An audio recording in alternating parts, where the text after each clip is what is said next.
여러분, 달콤 쌉쌀한 계피 좋아하시나요? 저는 향긋한 수정과도 좋아하고 계피가루를 얹은 라떼도 매우 좋아하는데요. 계피는 단순히 향긋한 맛을 주는 향신료 이상의 효능을 가지고 있다는 것 알고 계신가요? 우리가 몰랐던 계피의 효능, 함께 먹으면 좋은 음식들, 그리고 주의할 점까지 자세히 알려드릴게요. 첫 번째 계피의 효능은 바로 암 예방 효과입니다. 계피는 항산화 성분이 풍부한 음식인 거 아시나요? 우리나라뿐만 아니라 전 세계적으로 계피는 많은 사랑을 받고 있는데요. 향이 좋을 뿐만 아니라 계피의 효능 또한 뛰어나기 때문입니다. 계피에는 항산화 물질이 함유되어 있는데요. 이런 항산화 물질은 우리 몸의 세포가 노화되거나 손상되는 것을 막아주는 역할을 합니다. 특히 계피에 들어있는 시나믹 알데하이드라는 성분이 강력한 항암 효과를 가지고 있어 암세포의 성장을 억제하는 효과가 있는 것이죠. 연구에 따르면 계피는 특히 대장암이나 간암 예방에 효과적일 수 있다고 하는데요. 계피에는 항산화 물질인 폴리페놀이 풍부하게 함유되어 자유라디칼이라고 불리는 유해한 분자로부터 세포를 보호하는 역할을 합니다. 자유라디칼은 암 예방과 관련된 DNA 손상을 일으킬 수 있으므로 항산화 작용을 통해 암 예방에 도움을 줄 수 있습니다. 꾸준히 섭취하면 암 예방에 큰 도움이 될 수 있겠죠? 계피의 놀라운 효능 두 번째는 탁월한 콜레스테롤 관리입니다. 계피는 콜레스테롤 수치 조절에도 아주 유익한 식품인데요. 계피에 포함된 식이섬유와 폴리페놀 성분이 이와 같은 효능을 나타내는데 이 성분들이 혈관을 깨끗하게 유지하는데 중요한 역할을 한다고 합니다. 여러 연구에 따르면 계피에 포함된 성분들이 혈중 나쁜 콜레스테롤 LDL을 감소시키고 좋은 콜레스테롤 HDL을 증가시키는데 도움을 주고 있다고 합니다. 이는 계피에 함유된 특정 화합물이 콜레스테롤의 흡수를 억제하고 간에서 콜레스테롤의 생성을 감소시키는 작용을 할 수 있다는 것을 의미합니다. 계피는 체내에서 지방의 축적을 막고 혈관의 건강을 유지하는 데도 중요한 역할을 한다고 알려져 있죠. 고지혈증이나 고콜레스테롤 혈증은 심혈관 질환을 일으킬 수 있는 중요한 위험 요소로 알려져 있는데요. 계피는 이런 위험 요소를 관리하는 데 도움을 줄 수 있답니다. 따라서 계피를 적당히 섭취하면 콜레스테롤을 관리하는 데 유익하다고 할 수 있습니다. 심혈관 질환이 걱정되시는 분들에게는 정말 좋은 식품이죠. 세 번째, 계피의 아주 놀라운 효능은 바로 당뇨병 예방입니다. 당뇨병은 많은 분들이 고통받고 있는 질병이죠. 주위에 당뇨병 때문에 혈당 관리하시는 분들 자주 볼 수 있는데요. 그런데 계피가 당뇨병 관리에 큰 도움이 된다고 하니 놀랍지 않나요? 계피에 함유된 크로모라는 성분이 인슐린 민감성을 높여주어 혈당 수치를 안정시키는데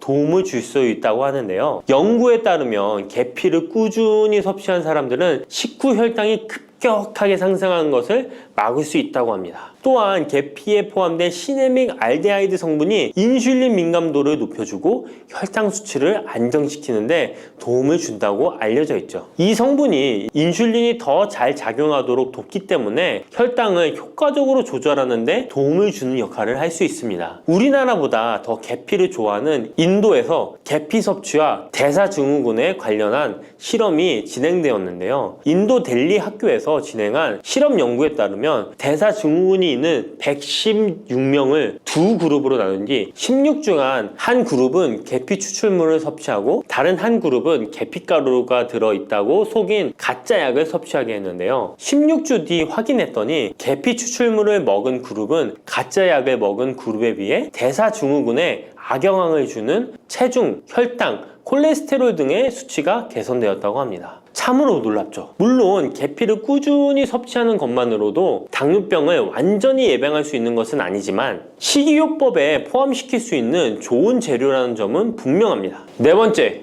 계피의 놀라운 효능은 바로 항염작용입니다. 계피가 항염작용까지 있다니 참 신기하죠? 계피에는 항염증 작용이 있는 화합물이 함유되어 있는데요. 계피에 들어있는 시나믹 알데하이드 성분은 염증을 줄이는데 효과적이라고 연구 결과도 있습니다. 이 성분은 몸속 염증 반응을 억제해 주어 관절염, 근육통, 염증성 질환이 있는 분들에게 매우 유익한 식품이죠. 특히 체내에서 발생하는 염증은 만성적인 질환을 유발할 수 있기 때문에 이를 예방하는 것이 중요한데요. 계피를 섭취하면 몸속 염증을 낮춰주는데 도움을 줄 뿐만 아니라 면역력 강화에도 긍정적인 영향을 미친다고 알려져 있습니다. 겨울철에는 찬바람과 습기로 인해 염증이 쉽게 발생하는데 계피를 섭취하면 몸을 따뜻하게 해주고 염증을 예방하는 데 도움이 됩니다. 계피 섭취가 일상적인 건강 유지, 특히 쌀쌀한 겨울에 아주 좋은 영향을 미친다고 할 수 있죠. 그렇다면 이것들과 계피와 함께 먹으면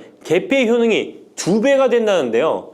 계피와 함께 먹으면 더 좋은 음식은 무엇일까요? 바로 알려드릴게요. 계피와 함께 먹으면 좋은 음식, 첫 번째는 요거트입니다. 계피를 요거트와 함께 먹으면 정말 맛있고 건강에도 좋다는 거 아시는 분 있나요? 혹시 그릭 요거트나 프로바이오틱스 같은 단어들 들어보셨죠? 요거트에는 단백질, 칼슘, 프로바이오틱스 등의 영양소가 풍부하게 함유되어 있는데요. 요거트는 발효식품으로 몸에 좋은 프로바이오틱스가 풍부해서 장 건강에 도움을 주는데 계피와 요거트를 함께 섭취하면 서로 시너지 효과를 낼 수 있습니다. 그리고 계피의 항염작용과 혈당 안정 효과가 더해져서 건강을 더욱 향상시킬 수 있죠. 요거트에 계피를 넣으면 소화 기능을 개선하고 특히 요거트에 계피를 넣으면 체내 지방을 태우는데 도움이 되는 효과가 있어 요거트와 계피를 함께 섭취하면 소화를 돋고 체중 관리에도 매우 좋습니다. 그게 다가 아니죠. 계피의 매콤달콤한 향이 요거트와 잘 어울려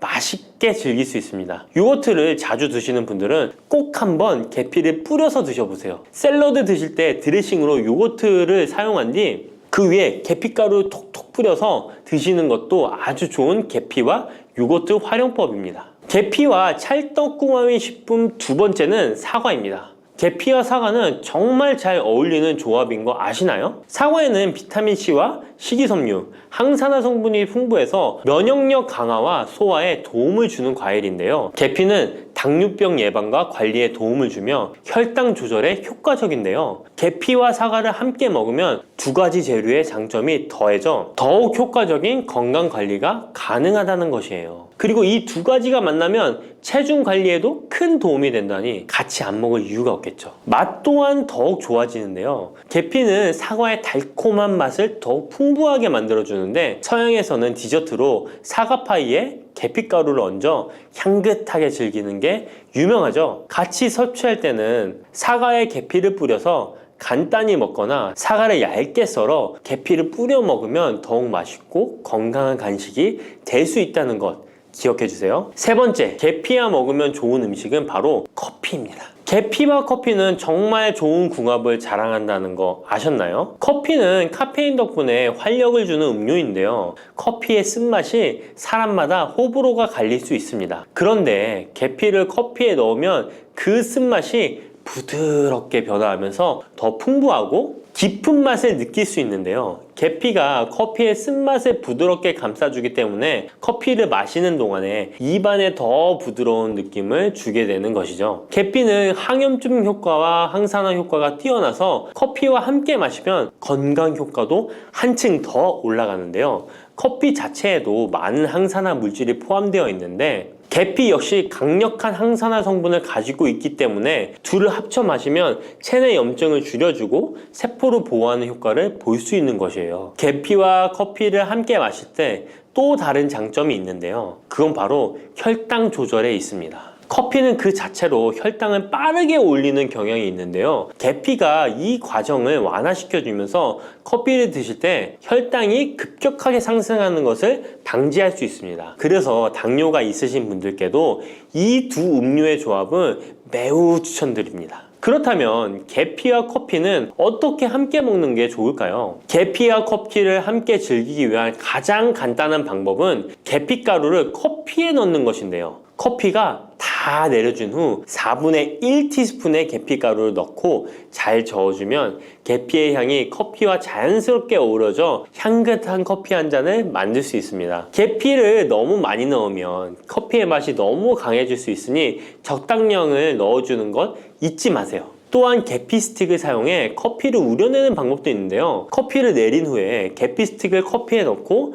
몇 분간 우려내면 계피의 향이 은은하게 배어들어 훨씬 더 맛있고 건강한 커피를 즐길 수 있습니다. 계피 스틱을 사용하면 시각적으로도 멋진 효과를 줄 수 있기 때문에 커피를 더욱 고급스럽고 멋스럽게 즐기고 싶다면 계피와 커피 꼭 한번 같이 우려보세요. 계피와 찰떡궁합 꿀조합을 알려드렸다면 이번에는 계피와 함께 먹으면 몸에 해가 되는 음식이 있다는 것을 알고 계신가요? 그것은 바로 귤이나 자몽, 레몬 같은 시트러스 계열의 과일인데요. 계피와 시트러스 계열 과일을 함께 먹으면 안 되는 이유 바로 알려드릴게요. 많은 분들이 시트러스 계열 과일, 예를 들어 오렌지나 레몬을 좋아하시는데요. 이 과일들은 비타민C가 풍부하고 상큼한 맛이 참 일품이죠. 하지만 계피와 시트러스 과일을 함께 먹을 때는 주의가 필요한데요. 계피의 주요 성분 중 하나인 시나몰은 계피가 가진 가장 독특한 향을 만들어내는 성분. 계피의 주요 성분 중 하나인 시나몰은 계피가 가진 독특한 향을 만들어내는 성분인데, 이 시나몰이 시트러스 계열 과일의 산성 성분과 결합하면 위에서 소화가 잘 되지 않거나 불편한 증상을 유발할 수 있습니다. 특히 속쓰림이나 위경련이 일어날 수 있는데요. 이는 계피와 시트러스 과일이 소화 효소의 분비를 방해하고 서로 반응하면서 위에 자극을 주기 때문입니다. 거기에다 시트러스 과일의 산도가 더해져 위산이 과도하게 분비될 수 있기 때문에 계피와 오렌지, 레몬, 귤과 같은 과일들을 함께 먹는 것은 피하는 것이 좋습니다. 만약 계피와 과일을 함께 즐기고 싶다면 아까 알려드렸던 사과도 매우 좋고, 아니면 배도 계피와 잘 어울리는데요. 이러한 과일 소화에도 부담을 주지 않기 때문에 이제부터 계피와 과일을 함께 드시고 싶다면 꼭 유의해 주세요. 계피가 많은 효능을 가지고 있지만 부작용도 있을 수 있는데요. 계피를 섭취할 때 주의할 점은 무엇일까요? 그건 바로 과다 섭취, 간에 손상을 줄 수 있기 때문입니다. 계피는 적당히 섭취하면 건강에 많은 도움을 주지만 과다 섭취 시에 간에 부담을 줄 수 있다는 거 아셨나요? 특히 일반적으로 판매되는 카시아 계피는 쿠마린이라는 성분을 포함하고 있는데요. 이 성분은 과다 섭취 시에 간 손상을 일으킬 수 있습니다. 쿠마린은 간 독성을 일으킬 수 있는 물질로 알려져 있기 때문에 계피를 과다하게 섭취하는 것은 최대한 피하는 것이 좋겠죠? 여기서 우리가 주로 섭취하는 계피가 카시아 계피인지 세이론 계피인지 헷갈리시는 분도 있으실 거예요. 둘의 차이점을 알려드릴게요. 일반 계피는 주로 카시아 계피인데요. 카시아 계피는 중국, 인도, 베트남 등의 아시아 지역에서 많이 재배됩니다. 이 계피는 맛이 더 강하고 매운맛이 나면서 향도 좀 더 진하죠. 가격도 비교적 저렴해서 국내 유통되는 계피는 대부분 이 카시아 계피입니다. 세이론 계피는 주로 스리랑카, 인도의 일부 지역에서 자주 자생하는데요. 이 세이론 계피는 쿠마린의 함량이 매우 적답니다. 그래서 세이론 계피는 일반 계피보다 상대적으로 많이 섭취해도 건강에 부담이 적다는 것이죠. 세이론 계피는 향도 더 섬세하고 가벼운 느낌을 준다는 건데요. 세이론 계피는 더 희귀하고 가격이 비싸고 고급 계피로 취급되며 주로 건강식품이나 고급 요리에 사용됩니다. 앞서 말했듯이 우리가 쉽게 구할 수 있는 계피는 카시아 계피인데요. 그래서 섭취할 때는 보통 하루에 1에서 2g 정도 섭취하는 것이 안전한 양으로 권장되고 있고, 과다 섭취로 계피의 부작용을 경험하고 싶지 않으시다면 계피를 섭취할 때는 적당량을 지키는 것이 중요합니다. 꼭 기억해 주세요. 뿌리, 줄기, 이파리까지 버릴 것 없는 대파는 정말 다양한 조리법도 있는데요. 피를 맑게 하고 내장 지방을 없애주며 장 건강에도 좋은 풍부한 영양소들도 함유되어 있어 반드시 먹어야 하는 채소 중 하나입니다. 이런 대파도 함께 먹으면 보약이 되는 음식이 있고 또 독이 될 수 있는 음식도 있습니다. 그리고 먹는 방법에 따라 효능도 다르다고 하니 다양한 방법으로 드시는 것을 추천해 드리고요. 그럼 지금부터 대파의 효능과 함께 먹으면 보약이 되는 음식 3가지와 독이 되는 음식 2가지까지 알려드리겠습니다. 그리고 대파의 특급 레시피 4가지와 대파 보관법까지 대파의 모든 것 알려드릴게요. 우리나라에서는 통일신라 때부터 재배를 했다고 알려져 있습니다. 그만큼 오랫동안 재배하고 식탁에 올라온 채소인데요. 대파 특유의 향이 다른 식재료의 잡냄새를 제거하는데 탁월한 효과가 있어서 생선이나 고기류의 냄새를 제거하는 향신료로도 많이 사용되고 있죠. 뿐만 아니라 물에 넣고 끓이게 되면 감칠맛이 좋아져서 다양한 육수와 채소를 만드는 데에도 빠지지 않고 들어가는 재료이기도 합니다. 이런 대파의 첫 번째 효능이 바로 내장 지방을 싹 빼준다는 것입니다. 대파에는 특유의 향과 알싸한 매운맛을 나게 하는 성분이 있는데요. 이 성분이 바로 황화알릴이라는 성분입니다. 이 황화알릴은 대파에 열을 가해 굽게 되면 프로필 메르캅탄이라는 성분과 아조엔이라는 성분으로 변하게 되는데요. 대파를 구울 때 매운맛을 내는 성분은 휘발이 되어 없어지고 단맛이 나는 성분이 생성되는데 그 성분이 바로 프로밀 메르캅탄입니다. 이 프로밀 메르캅탄의 단맛 강도가 설탕 단맛의 강도보다 무려 50배나 강해서 대파의 단맛이 좋아지는 건데요. 정말 놀랍지 않나요? 근데 단맛 하면 당뇨가 있는 분들은 혈당이 많이 오를까봐 걱정되시잖아요. 이 성분은 설탕과는 달리 혈당을 오르게 하지 않아서 당뇨가 있는 분들도 전혀 부담 없이 드실 수 있는 단맛입니다. 또 열을 가하면 아조엔이라는 성분이 만들어진다고 했잖아요. 바로 이 성분이 우리 몸을 회복시키는 효능이 있는데요. 어떻게 우리 몸을 회복시킬까요? 그것은 바로 혈관을 깨끗하게 해주기 때문입니다. 아조엔의 별명이 바로 혈관 청소부인데요. 혈관에 나쁜 콜레스테롤을 제거하고 혈액이 뭉치는 혈전 생성을 방지해줍니다. 혈관도 확장해줘서 혈액순환을 원활하게 해주는 역할도 해준답니다. 이런 효능으로 신진대사를 원활하게 해주고 동맥경화, 고지혈증, 고혈압 등의 심혈관 질환을 예방하는 데에도 도움을 줄 수 있습니다. 뿐만 아니라 내장지방을 분해해 몸 밖으로 배출시켜주는 효능이 있어서 건강뿐만 아니라 다이어트에까지 도움을 주는데요. 최근에는 다이어트 식품으로도 많이 활용되고 있습니다. 그리고 대파의 녹색 부분에는 베타카로틴이 풍부한데요. 이 성분이 바로 강력한 항산화 물질입니다. 이 베타카로틴은 우리 몸속의 활성산소를 제거하여 노화를 방지해주고 피부의 탄력을 유지하여 주름을 예방하는 효과도 탁월하여 피부 미용에도 좋은 영양소입니다. 그리고 면역세포의 기능을 강화해주어 감기나 독감 등의 질병을 예방하고 알레르기 반응을 억제해주는 효과도 있습니다. 또한 베타카로틴은 눈의 피로도 해소해주는데요. 시력을 보호하고 야맹증과 안구건조증을 예방하는 데에도 도움을 줄 수 있습니다. 대파의 베타카로틴은 구울 때 2.5배나 증가한다고 하는데요. 이런 대파의 효능을 극대화해 먹을 수 있는 방법이 있습니다. 대파의 특급 레시피 소개해드리겠습니다. 우선 대파를 깨끗하게 씻어주시고요.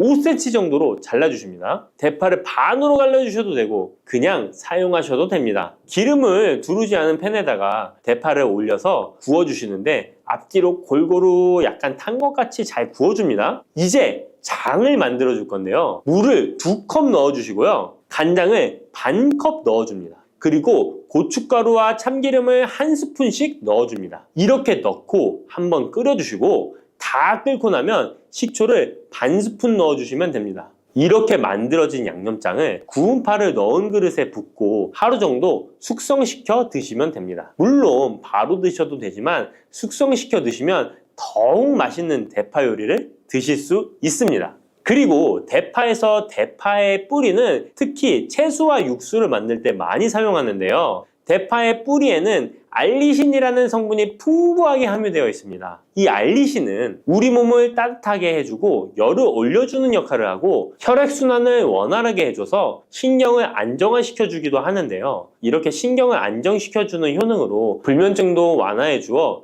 잘 때 머리맡에 두고 주무시는 분들도 계십니다. 그리고 알리신은 몸에 열을 내주는 효능으로 기침 감기와 가래를 완화시켜주는 데 도움을 주며 항균, 항암 효과도 있어서 각종 바이러스와 암세포를 억제해주어 암을 예방하는 데에도 탁월한 효능을 발휘합니다. 알리신은 지방을 분해하고 배출해줘서 다이어트에도 도움을 준다고 알려져 있습니다. 그리고 대파의 뿌리 부분에는 폴리페놀 성분이 많이 함유되어 있어 심혈관 질환 예방에 탁월한 효능이 있습니다. 식이섬유도 풍부하여 장 운동을 활성화하고 배변 활동을 도와 변비를 예방하고 숙변을 제거하는 효능도 있고요. 이런 대파 뿌리를 채소나 육수 만드실 때 말고는 특별히 많이 안 쓰는데요. 대파 뿌리의 특급 레시피를 하나 알려드릴게요. 그것은 바로 대파 뿌리 생강차입니다. 대파 뿌리와 생강을 함께 끓여서 차로 드시게 되면 기관지나 폐와 같은 호흡기의 염증을 제거해주고 무릎과 같은 관절의 염증도 제거해주어 관절 통증을 완화시켜 줄 수 있습니다. 생강에는 진저롤, 쇼가올, 페로 화합물 등 다량의 항염증 성분들이 함유되어 있어서 우리 몸의 염증을 제거하는 데 탁월한 효능을 가지고 있습니다. 생강은 약재로서 오랫동안 사용되어 왔는데요. 최근에도 계속해서 새로운 효능이 발견되고 있을 정도로 약성이 아주 좋은 식품입니다. 최근 한 연구 결과에 따르면 생강에는 소염 진통제로 많이 사용되는 이부프로펜과 비슷한 항염증 효과가 있고 류마티스 관절염을 완화시키는 데에도 효과가 있는 것으로 밝혀졌습니다. 그럼 지금부터 대파 뿌리 생강차 만드는 방법을 알려드리겠습니다. 먼저 생강을 물에 넣고 끓여주시고요. 처음에는 강불로 해주시고 끓기 시작하면 중불로 줄여서 20분 정도 더 끓여줍니다. 그 후에 대파 뿌리도 넣고 3분 정도 더 끓여주시면 됩니다. 이렇게 끓인 물에서 생강과 대파 뿌리는 건져주시고 따뜻할 때 드시거나 냉장고에 넣고 시원하게 드셔도 됩니다. 이렇게 대파 뿌리와 생강을 함께 끓여 차로 드시면 효과를 극대화할 수 있는데요. 다만 평소에 소화가 잘 안 되시고 위가 약하신 분들은 이렇게 끓인 대파 뿌리 생강차에 물을 섞어서 연하게 드시는 것을 추천해 드립니다. 이렇게 해서 하루에 한 번, 두 번 꾸준히 드신다면 감기 걱정도 없고 염증을 완화시켜 관절염으로 인한 통증도 줄일 수가 있을 거예요. 그리고 대파와 함께 드시면 보약이 되는 식품에는 무도 있습니다. 무를 말려서 무말랭이로 드시면 무의 좋은 성분들을 농축하여 드실 수 있다고 하는데요. 간단하게 다시 한번 알려드리자면 무를 드시면 기침과 가래를 멈추게 해주는 효능이 있고 소화를 잘 되게 해주며 혈관을 깨끗하게 해줘서 심혈관 질환에도 도움을 줄 수 있습니다. 또한 칼슘의 함량이 높아서 골다공증을 예방하고 뼈를 튼튼하게 만들어주죠. 그리고 해독작용도 뛰어나고 혈당을 조절해줘서 당뇨를 예방하는 데에도 도움을 줄 수 있습니다. 이렇게 좋은 물을 대파와 함께 드시면 그 효능이 극대화될 수 있는데요. 특히 혈액을 깨끗하게 해줘서 심혈관 질환을 예방하며 당뇨 또한 예방해 줄 수 있을 뿐만 아니라 당뇨 합병증을 완화시켜 주는 데에도 탁월한 도움을 받을 수 있습니다. 대파를 넣은 무말랭이 무침을 만들어 드시면 오독오독한 무말랭이 식감도 좋고 입맛도 돌게 하는 반찬으로도 정말 좋으니까 꼭 대파 무말랭이 무침도 만들어서 드셔보시길 바랍니다. 대파와 함께 드시면 보약이 되는 음식 세 번째는 바로 두부입니다. 이 대파와 두부가 만나면 우리 몸에 에너지를 공급하여 활력이 넘치도록 도와줍니다. 그 이유는 바로 대파의 알리신 성분과 두부의 비타민 B1이 만나면 알리티아민으로 전환이 되는데요. 이 알리티아민이 비타민의 체내 흡수율을 높여주고 신진대사를 촉진해서 우리 몸의 피로를 회복하고 에너지를 불어넣어 주기 때문입니다. 그럼 여기서 대파 두부조림 맛있게 만들어 드시는 특급 레시피 알려드릴게요. 먼저 잘 씻은 대파를 어슷썰기로 썰어주시고요. 두부는 정사각형으로 깍둑 썰기를 해줍니다. 먼저 두부를 기름을 두른 팬에 구워주시고요. 노릇노릇해지면 썰어놓은 대파를 넣어줍니다. 간장을 2스푼 넣어주시고요. 고소한 참깨도 뿌려서 잘 익혀주시면 대파 두부조림 완성입니다. 정말 맛있겠죠? 이렇게 만든 대파 두부조림을 드시고 활력 넘치는 하루를 보내실 수 있을 거예요. 대파와 함께 드시면 보약이 되는 음식 네 번째 알려드릴게요. 그것은 바로 대파 팽이버섯 무침입니다. 이 팽이버섯은 버섯 중에서도 버섯 키토산의 성분이 가장 많이 함유되어 있을 뿐만 아니라 식이섬유가 정말 풍부하게 함유되어 있는데요. 버섯 키토산은 혈액 속의 지방을 분해하고 콜레스테롤을 제거해 고혈압, 동맥경화, 심장병 같은 심혈관 질환을 예방할 뿐만 아니라 체내 지방을 흡착하여 배출시켜 주어 내장 지방을 줄여주는 데에도 탁월한 효능이 있습니다. 또한 체내의 중금속의 배출을 돕고 간 건강을 돕는 효능도 있다고 알려져 있고요. 그리고 풍부한 식이섬유가 배변 활동을 도와서 숙변을 제거하는 데에도 큰 도움을 줍니다. 하지만 이 팽이버섯의 세포벽은 단단하기 때문에 그냥 드시게 되면 좋은 성분을 흡수하기가 힘든데요. 열을 가하게 되면 세포벽이 깨지면서 영양 성분의 흡수율을 높일 수 있습니다. 이런 팽이버섯과 대파를 함께 드시게 되면 내장 지방을 제거하고 혈관을 깨끗하게 하는데 탁월한 음식이 되는데요. 먼저 팽이버섯의 밑둥은 잘라버리시고요.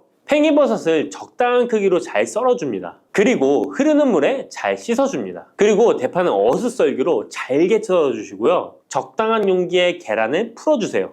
팽이버섯과 대파를 넣어서 잘 섞어주고 소금 한 꼬집을 넣어 간을 해줍니다. 이제 잘 달궈진 팬에 기름을 두르고 붙여주시면 됩니다. 정말 쉽죠? 그런데 이렇게 좋은 대파도 함께 드시면 안 되는 음식이 있습니다. 대파와 함께 드시면 안 되는 음식 첫 번째는 바로 꿀입니다. 대파와 꿀은 두 가지 다 몸에 열을 올려주는 효능이 있습니다. 한의학에서는 대파와 꿀을 함께 먹으면 위장에 탈이 나고 더부룩한 현상이 나타날 수 있다고 하는데요. 대파와 꿀을 함께 먹으면 위에서 소화액 분비를 억제하여 소화불량을 유발할 수 있기 때문인데요. 또한 꿀은 알레르기 반응을 일으킬 수 있는데 대파와 함께 먹으면 알레르기 반응이 더 악화될 수 있다는 것을 알아두시면 좋고요. 꼭 기억하셔서 대파와 꿀은 함께 드시지 않기를 추천합니다. 또 대파와 함께 드시면 안 되는 음식은 미역입니다. 미역과 대파 둘 다 알긴산이라는 성분이 있는데 이 알긴산은 미끌거리는 식감이 있습니다. 함께 드시게 되면 식감이 안 좋은 이유도 있지만 식감보다도 더 중요한 이유가 있습니다. 왜냐하면 파에는 인과 유황 성분이 있기 때문인데요. 미역과 파를 함께 드시게 되면 파의 인과 유황 성분이 미역에 함유된 칼슘의 흡수를 방해하게 됩니다. 미역에는 칼슘 함량이 높아서 골다공증 예방에 좋은 효능이 있는데 이 효과를 떨어뜨리게 되는 것이고요. 미역국을 끓일 때 대파로 채수를 내어 시원한 미역국을 끓여 드시는 분들이 계신데 절대 미역국을 끓일 때 대파는 사용하지 않으셔야 합니다. 자, 다음으로는 대파 보관하는 법을 알려드릴게요. 대파를 한 단 사면 양이 많아 한 번에 드시지 못하는 경우가 많은데요. 대파를 보관하실 때는 씻지 않고 흙이 묻은 채 보관하는 것이 좋지만 사용하기 불편하기 때문에 씻어서 보관하는 방법 알려드릴게요. 우선 잘 씻은 대파를 줄기와 잎부분으로 나눠 잘라주시고요. 물기를 제거하고 키친타올을 넣은 지퍼백에 줄기와 잎부분을 나눠 담아 냉장고에 보관해 주시면 됩니다. 이렇게 하시면 2주에서 3주 정도는 보관 가능하시고요. 더 장기간 보관하시려면 냉동을 하시면 되는데 냉동 보관하시려면 대파를 사용하기 원하는 크기대로 잘라서 지퍼백에 넣어 냉동하시면 됩니다. 이렇게 하시면 냉동된 대파를 꺼내서 요리하실 때 바로 사용하실 수 있을 겁니다. 단백질 폭탄으로 알려진 두부는 건강식으로 많이 드시는 대표적인 식재료입니다. 그런데 두부를 잘못 드시면 오히려 건강을 해칠 수 있다는 사실 알고 계신가요? 두부를 먹을 때 독이 되는 최악의 경우, 그리고 두부를 어떻게 먹어야 우리 몸에 보약이 될 수 있는지에 대해 알려드리겠습니다. 두부가 오히려 건강을 해치는 첫 번째는 바로 GMO 유전자 변이된 콩으로 만든 두부를 먹을 때입니다. 2018년 보도자료를 보면 수입콩을 사용해 만든 두부 7종류 중에서 6종류가 GMO 성분이 검출되어 파문이 일었던 적이 있습니다. GMO는 원래 생산성을 향상시켜 식량 부족 문제를 해결하고 비타민, 미네랄 등의 영양소를 강화하거나 질병 저항성을 높여 건강에 도움을 주기 위해 유전자를 변이하여 재배하는 것입니다. 또 제초제나 살충제의 사용량을 줄일 수 있어서 환경오염도 줄일 수 있는 장점이 있습니다. 하지만 이렇게 재배된 것을 섭취했을 때 건강에 대한 안정성 문제와 생태계 파괴 등의 논란은 끊이지 않고 있습니다. 우리나라에서는 GMO 재배를 법으로 금지하고 있으며 많은 나라들이 GMO의 수입과 생산을 규제하고 있습니다. GMO 식품을 꾸준히 섭취할 경우 건강에 문제가 생길 수 있는데요. 2년 동안 실험지 200마리에게 GMO 옥수수를 먹인 실험 결과 20%의 쥐에서 종양이 발생했고 종양의 크기도 컸는데요. 종양의 크기가 탁구공만큼 크게 자란 쥐도 발견됐는데 쥐 전체 몸무게의 4분의 1에 해당되는 무게였다고 합니다. GMO 표기가 의무이기 때문에 GMO 표기가 없는 식품을 사 먹으면 되지만 문제는 식품을 몇 차례 가공 과정을 거쳐 GMO의 DNA나 단백질이 남아있지 않은 식품은 GMO 표기를 하지 않아도 된다는 규정이 있기 때문에 소비자로서는 불안할 수밖에 없는데요. 따라서 두부를 구매하실 때 원료가 수입산이 아닌 국내산 콩으로 만든 두부를 사드시길 바랍니다. 우리나라는 GMO 재배 자체가 금지이기 때문에 국내에서 재배된 식품은 안심하고 드셔도 됩니다. 두부가 건강을 해치는 두 번째는 바로 유부를 드시는 것입니다. 유부는 두부를 기름에 튀겨서 만드는 건데요. 유부를 먹는 방법에는 대표적으로 유부초밥이 있지만 이외에도 다양한 요리의 재료로 사용됩니다.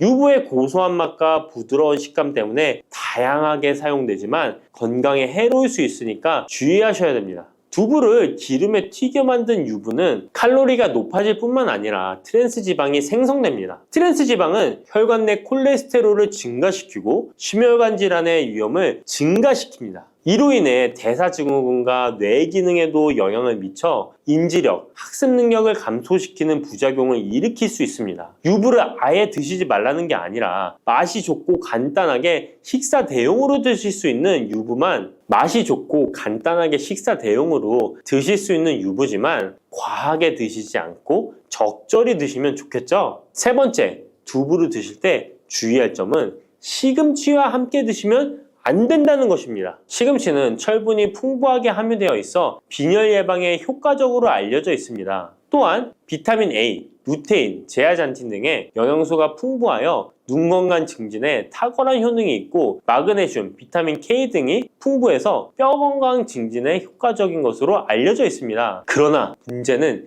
시금치에 함유된 옥살산입니다. 이 옥살산이 두부의 칼슘과 결합하여 수산칼슘이라는 성분이 만들어지는데 이 성분이 결정을 이루어 신장이나 요로에 쌓여 결석이 됩니다. 신장결석, 요로결석이 되어 극심한 통증을 유발할 수 있다는 것입니다. 시금치를 드실 때는 두부와 같이 칼슘이 많은 음식을 피하시고 별도로 섭취하시는 게 좋겠습니다. 네 번째, 두부를 드실 때 오히려 해가 되는 경우는 갑상선이 약하신 분들입니다. 두부에는 사포닌이라는 성분이 함유되어 있는데 사포닌을 많이 섭취하게 되면 요오드가 몸 밖으로 과도하게 배출될 수 있습니다. 요오드는 갑상선 호르몬의 합성과 조절을 돕는 아주 중요한 성분인데요. 요오드가 부족하게 되면 갑상선 호르몬인 티록신의 생성이 부족하게 되어 갑상선의 기능을 제대로 하지 못하는 상황이 발생할 수 있습니다. 이렇게 되면 갑상선 저하증이 생길 수 있고 무기력해지고 피로가 회복이 잘 안 되며 우울증, 부종, 집중력 저하 등의 다양한 증상을 야기할 수 있습니다. 갑상선에 문제가 없는 분이라면 두부를 많이 드셔도 문제가 되지 않지만 이미 갑상선이 약하신 분들에게는 안 좋은 영향을 줄 수 있는 것입니다. 그렇다면 두부는 어떻게 드셔야 두부의 효능을 최대한 높일 수 있는지 알려드리겠습니다. 두부는 기본적으로 단백질이 풍부한데 이뿐만 아니라 리놀렌산, 레시틴, 피토스테롤 등의 성분이 풍부해서 몸 안의 콜레스테롤 수치를 낮춰주고 혈액순환을 원활하게 해서 동맥경화, 심근경색, 뇌출혈 등의 심혈관 질환을 예방할 수 있습니다. 또한 두부는 체력과 근력을 유지하는 데 큰 도움을 주는데요.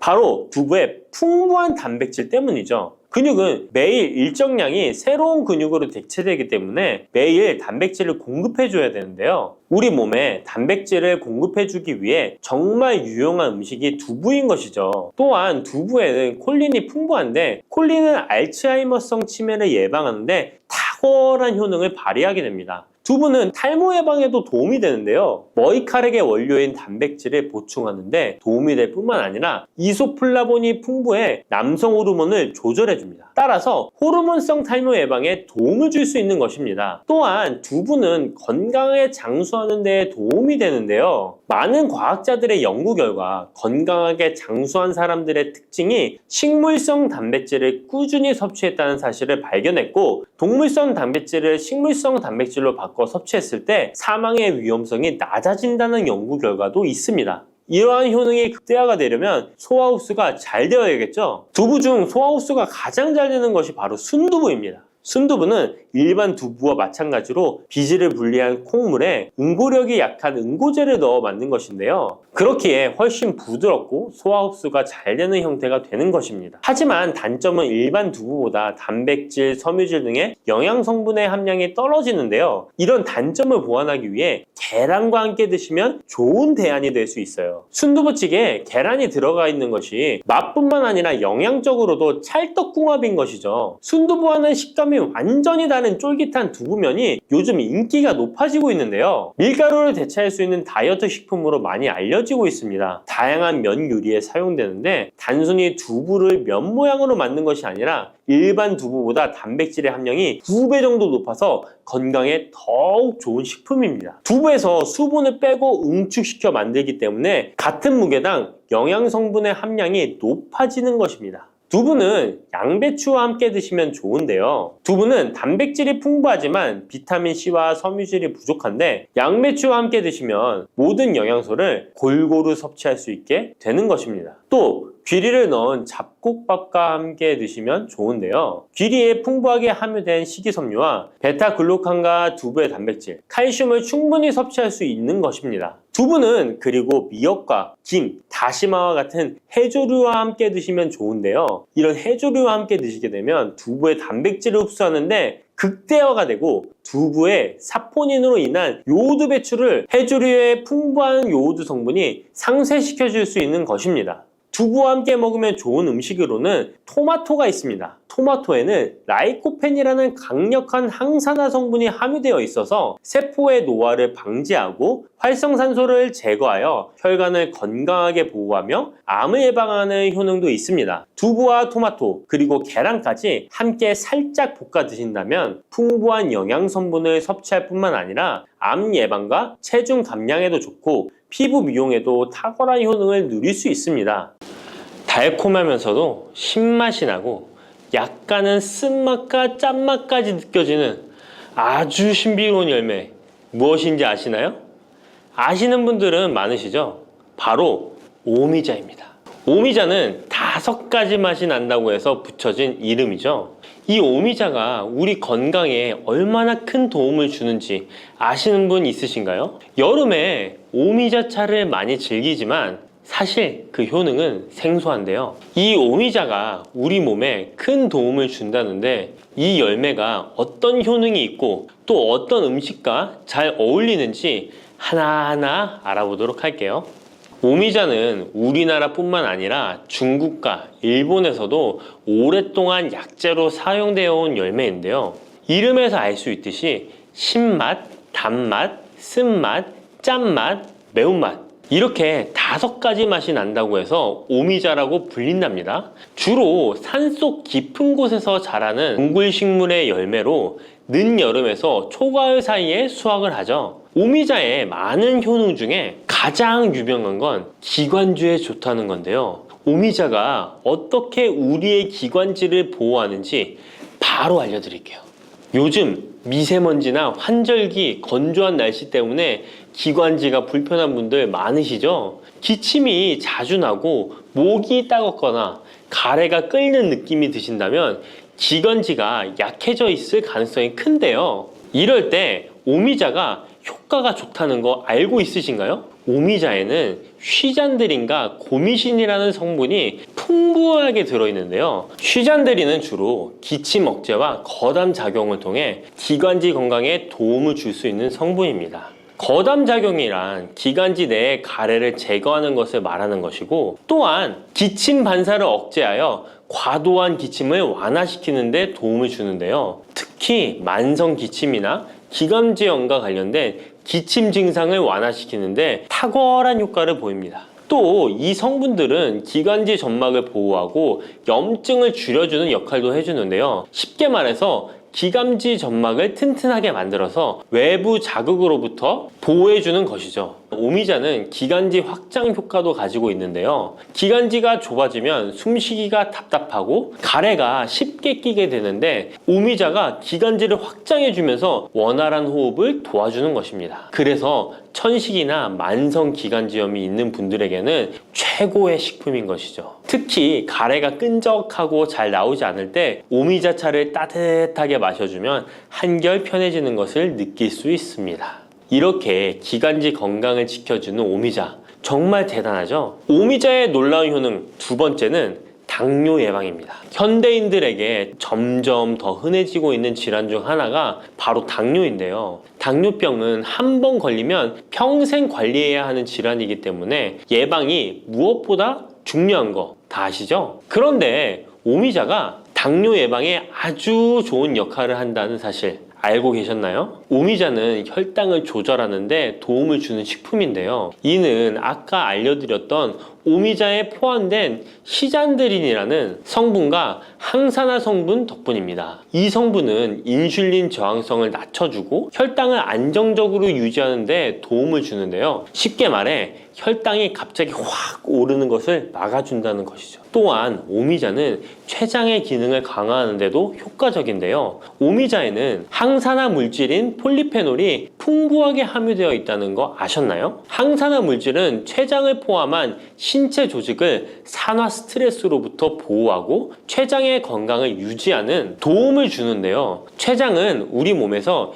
인슐린을 생성하는 중요한 기관인데 오미자가 췌장의 기능을 활성화시켜서 인슐린 분비를 촉진하는데 도움을 주기 때문에 혈당 조절이 어려운 분들에게는 오미자가 특히 도움이 될 수 있겠죠. 뿐만 아니라 오미자에는 체내에서 혈당이 과도하게 상승하는 것을 방지하는 역할도 하는데요. 식사 후 혈당이 급격하게 오르는 것을 막아주고 당이 천천히 흡수되도록 도와줍니다. 그래서 평소 혈당이 높거나 당뇨가 걱정되시는 분들은 오미자를 꾸준히 섭취해 보시면 많은 도움이 될 수 있습니다. 오미자의 놀라운 건강 효과 세 번째는 콩팥 건강에 도움을 주는 겁니다. 오미자가 신장 건강에 좋다니 참 놀랐죠? 콩팥, 즉 신장은 우리 몸에 노폐물을 걸러내고 체내 수분을 조절하는 중요한 역할을 하는데요. 그런데 나이가 들면서 신장 기능이 약해지는 경우가 많고 특히 당뇨나 고혈압을 앓고 계신 분들은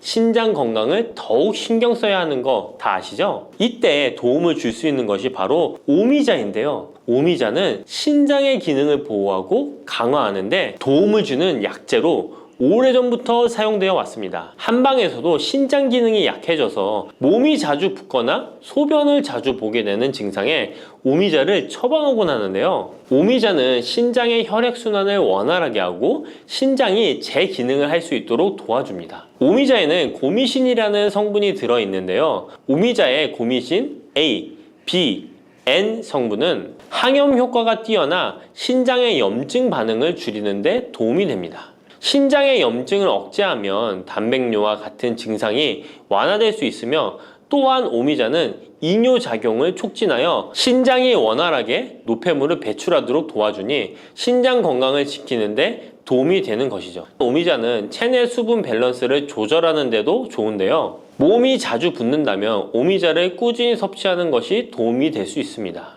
신장의 기능이 약해지면 몸속 노폐물이 원활하게 배출되지 못하고 수분이 정체되면서 부종이 생길 수 있는데요. 오미자는 이 같은 부종을 완화하는데 효과적이니 신장 건강을 위해 오미자 꼭 드셔야겠죠? 오미자의 효능 네 번째는 면역력 강화입니다. 면역력은 우리 몸을 각종 질병으로부터 보호하는 중요한 요소인데요. 나이가 들수록 면역력이 떨어지면서 감기나 기타 질병에 쉽게 걸릴 수 있기 때문에 면역력을 강화하는 것이 중요하다는 것 다들 알고 계시죠? 면역력 강화에 오미자가 좋은 작용을 해주는데요. 오미자에는 폴리페놀, 안토시아닌 등 강력한 항산화 성분을 함유하고 있습니다. 이런 항산화 성분들은 우리 몸의 면역력을 높이는 데 도움을 주는 것이죠. 특히 폴리페놀과 폴라보노이드 성분이 풍부해서 우리 몸의 세포를 손상으로부터 보호하고 염증 반응을 감소시키고 면역 체계를 강화할 수 있는데요. 오미자의 항염증 작용은 면역력을 유지하는 데 도움을 주고 활성산소를 제거하는 역할도 하기 때문에 면역력뿐만 아니라 노화 방지에도 효과적이죠. 또한 오미자는 우리 몸의 백혈구 수치를 증가시키는데 도움을 줄 수 있다는 것 아셨나요? 백혈구는 외부에서 침입하는 바이러스나 박테리아를 공격하는 역할을 하는 중요한 세포인데, 오미자를 섭취하면 백혈구의 활동이 활발해지면서 감염 예방에 도움을 받을 수 있습니다. 오미자의 놀라운 건강효과, 다섯 번째는 피로 회복입니다. 우리 몸이 피곤할 때 단순히 잠을 많이 잔다고 해서 피로가 쉽게 풀리지 않을 때가 있지 않으신가요? 특히 중년과 노년층이 되면 피로가 쉽게 쌓이고 회복이 더뎌지는 경우가 많은데요. 자도 피로가 풀리지 않고 개운하지 않을 때가 있죠. 이럴 때 도움이 되는 것이 바로 오미자입니다. 오미자는 피로 회복에 도움을 주는데요. 오미자가 철분을 함유하고 있다는 것 아셨나요? 철분은 적혈구의 헤모글로빈 생성에 중요한 역할을 하는데요. 철분이 충분하면 혈액 내의 산소 운반 능력이 향상되어 혈액순환이 원활해질 수 있습니다. 혈액순환이 원활해지면 우리 몸 구석구석에 산소와 영양분이 잘 전달이 되기 때문에 피로가 덜 쌓이게 되고, 특히 오미자는 간 기능을 보호하는 효과도 있어 피로로 인해 몸이 무거운 분들에게 더욱 유익한 식품이죠. 또 오미자에는 고미신이라는 성분이 들어있는데요. 이 성분들은 아까 알려드렸던 콩팥 건강에 유익한 작용을 할 뿐만 아니라 간 기능 활성화를 시키고 피로 물질을 빠르게 분해하는 역할을 한다고 알려져 있습니다. 간은 우리 몸의 해독작용을 담당하는 중요한 기관인데, 오미자가 간의 기능을 도와주면서 피로 회복에도 큰 도움을 주는 것입니다. 또 오미자는 스트레스를 줄여주는 효과도 있는데요. 스트레스가 많으면 피로가 쉽게 쌓이게 되는데, 오미자가 신경을 안정시키는 작용을 해서 긴장을 풀어주고 피로를 완화하는 작용을 해주는 것이죠. 그러니 스트레스와 피로가 누적되어 힘든 날에는 오미자차 한 잔을 마시는 것도 좋은 방법이겠죠. 이렇게 여러 가지 건강에 이점이 있는 오미자를 드실 때 생으로 드시는 분들은 잘 없으실 텐데요. 어떤 방법으로 섭취해야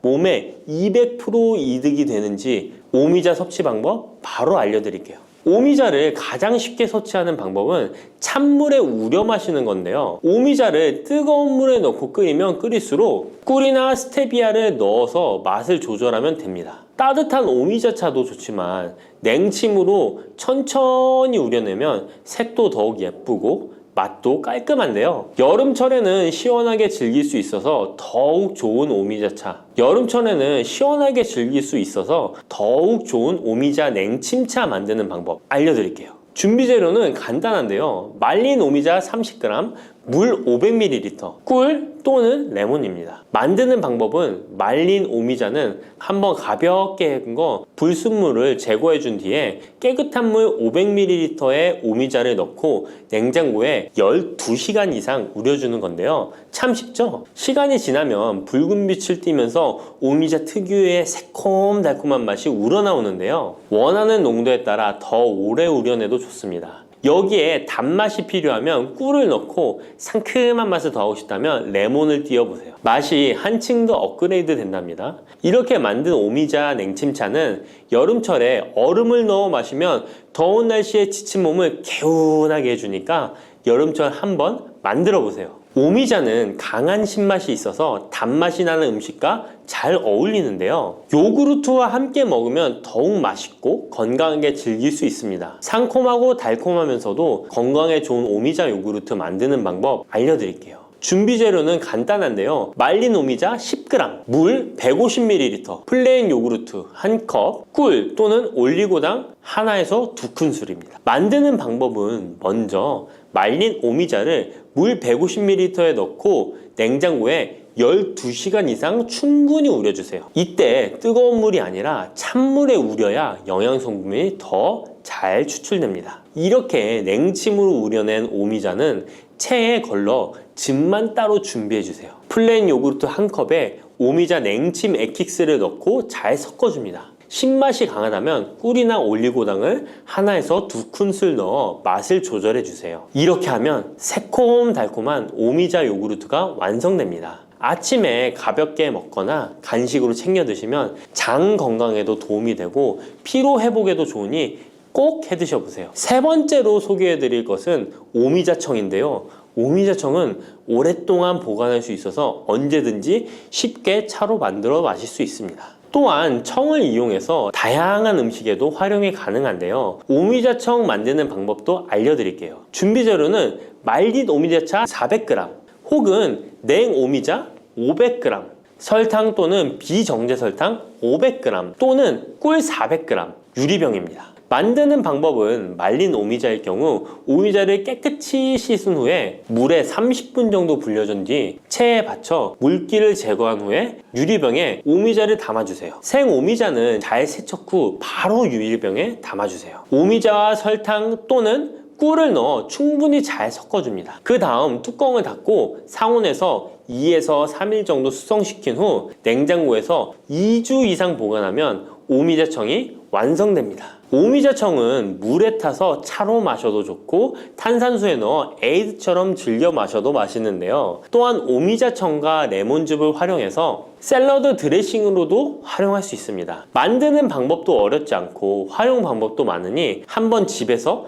해보시는 것도 좋겠죠? 몸에 좋은 오미자차도 과하게 드시면 안 좋은데요. 오미자는 혈압을 상승시킬 수 있는 성분을 소량이지만 함유하고 있기 때문에 고혈압을 걱정하는 분들이라면 다량으로 섭취하는 것은 피하셔야 하는데요. 특히 혈압 약물이나 혈액 응고 약물을 복용 중인 분들은 오미자를 다량으로 드시게 되면 약효에 영향을 줄 수 있기 때문에 적당량 드시는 것이 좋겠습니다.